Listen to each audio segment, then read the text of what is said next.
Hello' everyone, কি খবৰ আপোনালোকৰ? এয়া চাদৰ ওপৰলৈ গৈ আছোঁ কাম এটাৰ কাৰণে। আহিছোঁ কলপাত নিবলৈ।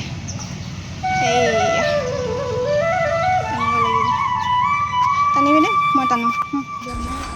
আৰু এয়া কলপাত নিবলৈ আহিছোঁ। কলপাতখিনি মানে ওপৰৰ পৰা চাই কাটিবলৈ ভাল হয় আৰু অলপ ওচৰতে পোৱা যায়। আৰু আগ কলপাত লাগে মানে সকাম আছে আজি। দেৱালীৰ লগতে অৰ্থাৎ 2 তাৰিখে 2 নৱেম্বৰত আমাৰ দেউতাৰ মানে বছৰেকীয়া তিথি পৰিছে, মৃত্যু তিথি। তো সেই গতিকে অলপ চলপ কাম মানে আগবঢ়াইছোঁ আৰু এনেদৰে।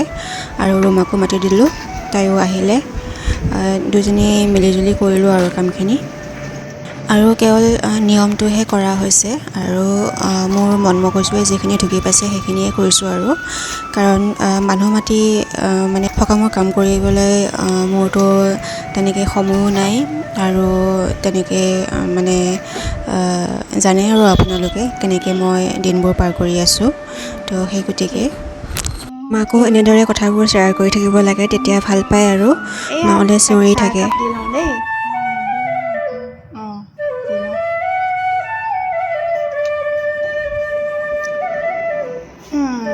আমাৰ কামিলা মানুহ দেই। আৰু তাইক এনেকৈ কামত লগালোঁ। মাহ প্ৰসাদো তাইকে তিয়াবলৈ দিলোঁ আৰু পাচলি তাচলিবোৰ অলপ কাটি দিলে। আৰু মই আগফালে অলপ এনেদৰে জেগা উলিয়ালোঁ মানে আগবঢ়াবৰ কাৰণে। আমাৰ নিয়ম আছে নহয়, মা দেউতাৰ এনেকুৱা সকাম হ'লে তেনেকৈ আগবঢ়াব লাগে বুলি। আৰু এয়া মাছৰুমো আনি থৈছিলোঁ এবাৰ মাছৰুমৰো কিবা এটা আইটেম বনাই দিম আৰু। বাকী দেউতাই যি খাই ভাল পাইছিলে তাৰে অলপ চলপ কৰিব বিচাৰিছিলোঁ আৰু। মালিক হয় ন, আপোনাৰ মালিক হয় হয় হয় হয়।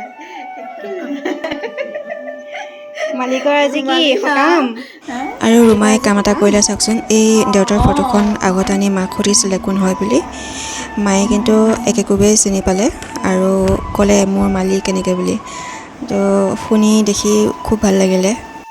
আৰু মই বাহিৰৰ কামখিনি অঁতাই মেলি গা পা ধুই এনেদৰে কামত লাগি গ'লোঁ। বনোৱা কৰা কামখিনি কৰি পেলালোঁ আৰু বনাওঁতে দেৰিয়ে হ'লগৈ আৰু ভাত খাওঁতেও দেৰি হ'লগৈ। প্ৰায় 4টামান বজাতহে আমাৰ ভাত খোৱা হৈছিলে।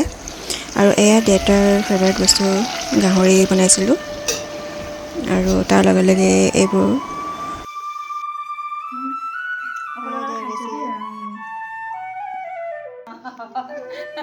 আৰু তাই ভাত পানীখিনি খাই যাবলৈ ওলালে, কাৰণ যথেষ্টখিনি দেৰি হৈ গৈছিলে আৰু তাই থকাকৈ নাহে, থাকিব নোৱাৰিও, সেইটো কাৰণে ফটাফটকৈ ওলাই গুচি গ'ল আৰু।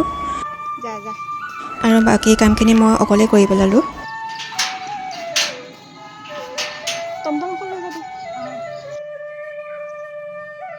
আৰু ভিতৰত এনেদৰে চাকি এগছি জ্বলাই দিছিলোঁ।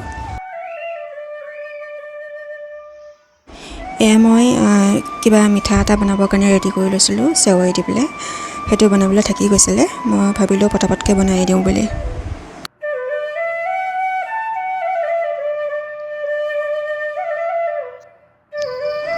আৰু বনাই হোৱাৰ পিছতে মই এনেদৰে বাহিৰত সজাই মেলি আগবঢ়াই দিলোঁ দেউতালৈ বুলি।